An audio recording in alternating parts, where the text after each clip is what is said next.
Pak Lo Keng Hong atau lebih sering disapa LKH ini menyebutkan dua sektor yang wajib dipunyai selamanya. Nah, ini sebuah statement yang luar biasa ya dari seorang investor saham yang sudah lama. Buat Bapak Ibu teman-teman yang baru terjun atau sudah terjun lama di pasar modal pasti tidak asing dengan nama yang namanya Lo Keng Hong ini. Nah, bagaimana pendapat saya dengan dua sektor ini yang disebutkan oleh Pak Lo Keng Hong? Apakah memang menarik untuk di hold dalam jangka waktu yang panjang? Nah, simak video ini sampai selesai. Check this out. Jadi ini berita dari katadata.co.id ya, di mana petuah Lo Keng Hong saham di sektor ini harus dimiliki selamanya ya. Investor keawakan Lo Keng Hong menyebutkan ada dua sektor yang akan digemari di pasar saham. Dua sektor ini selalu disebutkan ketika ia menjadi narasumber di setiap acara. Oke. Dua sektor ini perbankan dan batubara sangat saya suka terus, dan biasanya saya cemplungin uang saya sangat banyak, ujarnya dalam acara Permata Bank World Discom Harmonious Wealth Journey dikutip pada Rabu 4 Oktober. Pria berusia 64 tahun ini pun lantas menyebutkan memiliki saham di dua sektor tersebut ibarat sama seperti memiliki pasangan tidak boleh dilepas. Oke. Perbankan dan tambang batubara dikatakan sangat ia sukai karena labanya selalu bertumbuh kian besar setiap tahunnya. Selain itu, saham sektor tersebut mayoritas menurutnya masih memiliki PBV yang rendah, apalagi PBV dan price earning ratio PER merupakan dua indikator yang selalu digunakan untuk mencari saham mercy harga bajai. Oke, buat yang baru terjun di pasar modal atau terjun di persahaman duniawi, PBV dan PER atau price earning ratio ini dua indikator yang bisa mencerminkan indikator murah ya. Sebagai informasi, PBV ratio, nah ini udah nggak usah. Oke, ini. Namun Pak Lo Keng Hong mengatakan investor perlu memilih saham yang luar biasa atau wonderful company jika mau mengoleksi saham-saham di sektor tersebut. Dalam artian tidak semua saham yang ada di sektor tersebut menarik. Benar, saya sepakat. Nah, ini jangan langsung dijudge semuanya ya. Oke. Sementara sektor energi dalam hal ini batubara juga dinilai menarik. Batubara menurutnya akan selalu diandalkan dalam masa depan meski energi terbarukan sedang tren saat ini. Oke, ini menarik ya karena akhir-akhir ini kita tahu sendiri energi terbarukan ya sangatlah berseliweran atau ramai di mana-mana. Mau pakai PLTA tapi kalau lagi kemarau susah, sungai-sungai kecil. Oke, benar. PLTA kan pembangkit listrik tenaga air ya. Mau buat bendungan susah konstruksinya. Mau pakai angin juga sedikit. Pakai tenaga surya, saya kasih tahu ya, PLTU kan bisa 1000 megawatt. Dan tenaga surya 1 megawatt butuh solar panel seluas 1 hektar. Jadi mau 1000 megawatt butuh 1000 hektar, bentangan panelnya belum baterainya yang mahal. Ini benar ya. Perihal baterai mahal ini sangatlah benar sekali ya. Dua sektor tersebut Lo Keng Hong tercatat masuk sebagai salah satu pemegang saham di dua emiten bank swasta nasional dan satu batubara di tanah air. Oke, kalau kita lihat data ya di IDX ya, kita kan bisa ngecek ya data di IDX yang mana data ini kita bisa akses yang mempunyai saham di atas 5%. Kalau di bawah 5% kita nggak bisa akses. Oke, kita cek data berdasarkan tanggal 6 Oktober. 6 Oktober tuh berarti tanggal hari Jumat. Nah, ini saya tag ini kan tanggal 10 jam 11. Ini nanti diudarakan videonya akan di malam hari. Oke, kita search dulu Pak Lo Keng Hong. Lo Keng. Nah, Pak Lo Keng Hong punya saham apa aja sih? Ada yang berkaitan dengan itu enggak? Nah, ini DRS Lo Keng Hong, BMTR. Oke, ini enggak, BMTR ini punyanya Haritanu, Pak HT. Oke, lalu selanjutnya ada deal, ini properti, oke, properti, lalu ya udah tinggal itu doang.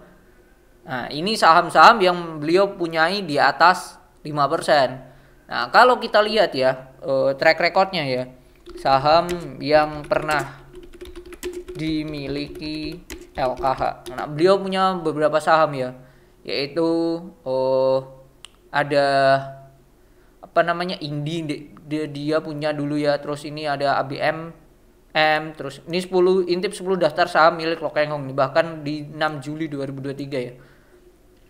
Oke, terus beliau juga suka yang namanya Indika Group ya, Indika Energy Group.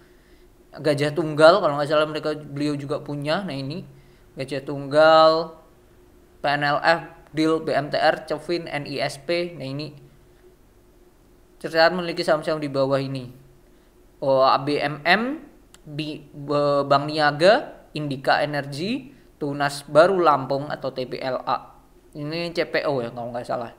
Oke, ini tapi kalau ini berdasarkan tanggal Juli ya, tapi berdasarkan data di atas 5%, beliau cuma punya BMTR dan DIL. Kalau saham-saham ini masih ada, besar kemungkinan porsi beliau di bawah 5%. Kita lihat ya, Gajah Tunggal di sini udah nggak ada belum? Masih ada apa enggak? Udah nggak ada beliau. Beliau di Gajah Tunggal udah di bawah 5% kalaupun punya ya. Kalaupun punya. Jadi itu. Nah, bagaimana menurut saya ya? Saya sepakat real perbankan itu akan tetap sustain ya. Dan banyak banget perusahaan-perusahaan banking yang bisa dikatakan net profit marginnya itu gede-gede. Contoh Bank BCA ini kan kita tahu salah satu perbankan terbesar di Indonesia ya. Dia sebagai perbankan terbesar di salah satu perbankan besar di Indonesia, mana nih net profit marginnya? NPM, net profit margin dari ini ya, net income, revenue, growth. Nah, net profit marginnya aja masih di 2 digit, bahkan 47%. Gila banget ya. Ini sebesar perusahaan Bank BCA, masih bisa growth sebesar itu loh. Jadi ini menunjukkan bahwa sektor banking ini masih bisa jalan, masih perform. Kita contoh yang lainnya, Bank BRI. Oke. Dua perusahaan yang mana ini dua top market cap di Indonesia. Net profit marginnya masih 30. Kita cek lagi BMRI deh, Bank Mandiri. Ini juga sama, net profitnya 2%, 2 digit. Bank Niaga kita lihat ya, yang dimiliki oleh Pak Lo Keng Hong. Beliau dulu punya ya, nggak tahu sekarang masih punya apa enggak. Kita cek BNGA. Oke, Bank Niaga secara net profit margin mereka pun 29%, masih 2 digit. Yang menunjukkan bahwa sektor perbankan ini masih oke lah di Indonesia. Masih oke di Indonesia. Itu poinnya di situ. Dan kalau kita lihat ya, ini growth-nya terus powerful. Labanya khusus Bank Niaga saya akan mengatakan 2023 ini pasti di atas 2022. Tapi apakah sahamnya ini masih bisa growth naik lagi apa enggak? Ya, enggak tahu karena secara year to date tahun ini dia udah naik 43%. Gede banget. Cara PI dan PBV-nya masih murah gitu. Nah, saya akan mengatakan kalau banking ya, sektor banking masih seksi, masih oke banget di Indonesia. Bahkan Bapak Ibu teman-teman kalau nonton video nanti di akhir ya, perihal video yang ini, kita punya video yang mana videonya itu gaji UMR beli saham apa. Kalian lakukan Gaji UMR beli saham apa. Nah ini di sini ada 2 kalau nggak salah ya, atau 3 ya, saham yang mana itu merupakan saham banking dan cocok menurut saya untuk secara long term, bagus banget gitu. Jadi saya sepakat perihal statement dari Pak Lo Keng Hong ya, perihal sektor bank di Indonesia masih oke, masih bagus. Saya katakan ya.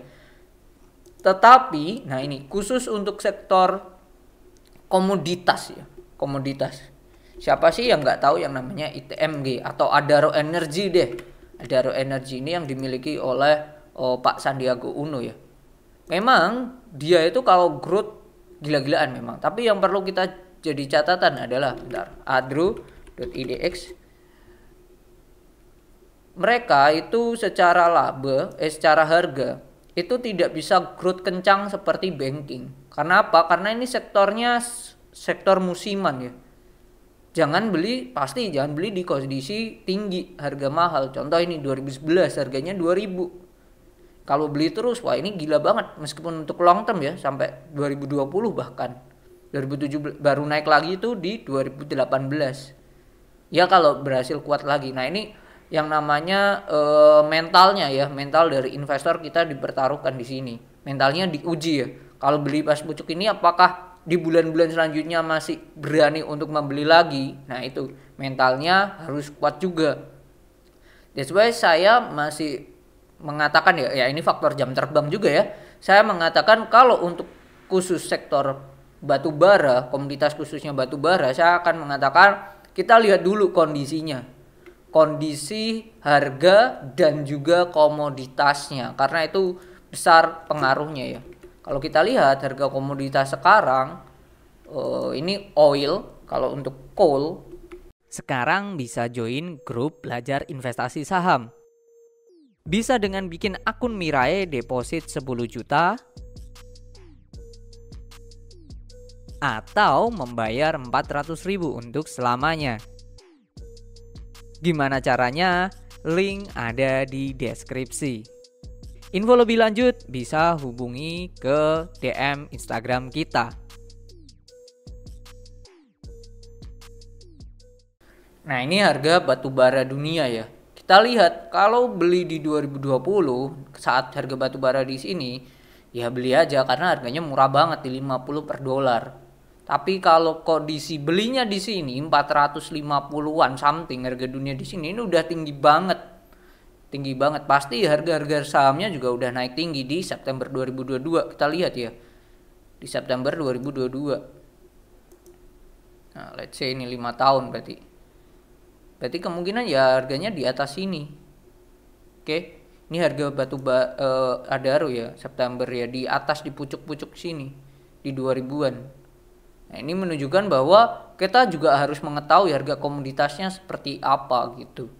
Kalau memang kondisinya lagi murah ya baru dibeli, bagus banget gitu.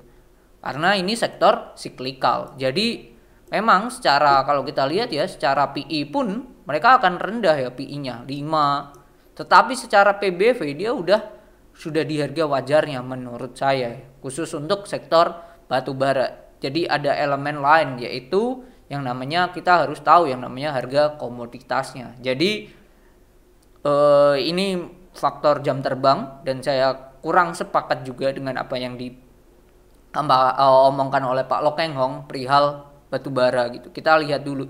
Secara statement alasannya masuk akal. Kalau tadi ya bikin solar panel dan lain-lain ini masuk akal. Kalau ini masuk akal. Tapi saat kita beli, nah itu kan kita lihat dulu nih, harganya lagi murah apa mahal. Gitu. Untuk sahamnya oke-oke aja. Banyak saham-saham batu bara yang bagus. Contoh Adaro. Lalu ada ITMG itu juga bagus. MG itu juga bagus banget bahkan. Itu saham-saham batu bara yang oke sih menurut saya ya. Itu hal yang bagus sih. Dan masih banyak lainnya gitu saham-saham batu bara yang oke. Tapi kondisinya ya seperti itu karena itu sektor siklikal. Jadi saya sepakat perihal statement dari Pak Lokeng Hong perihal sektor perbankan itu saya sepakat. Tetapi untuk sektor batu bara saya sepakat dalam tanda kutip. Dalam hal ini kita juga harus mempertimbangkan, kita juga harus melihat harga komoditas atau harga coal dunia atau kondisi dunianya lagi seperti apa. Karena itu akan mempengaruhi juga kinerja dari perusahaan dan juga harganya pasti akan berpengaruh juga. Cuman kalau sektor-sektor tadi di kondisi murah, ya batu bara adalah salah satu sektor yang pastinya beli di murah, naiknya akan gila-gilaan ratusan persen dalam waktu yang sangat singkat. Itu yang perlu diperhatikan. Jadi bagaimana menurut teman-teman, Bapak Ibu sekalian, apakah sepakat sektor perbankan atau batu bara atau ada sektor lainnya lagi? Boleh tulis di kolom komentar. Oke, semoga bermanfaat video kali ini. Jikalau ada perbedaan view atau insight boleh juga tulis di kolom komentar. So, silahkan berstatement apapun aja, bebas tergantung dari point of view dari teman-teman dan Bapak Ibu. Oke, see you on the next video. Bye-bye.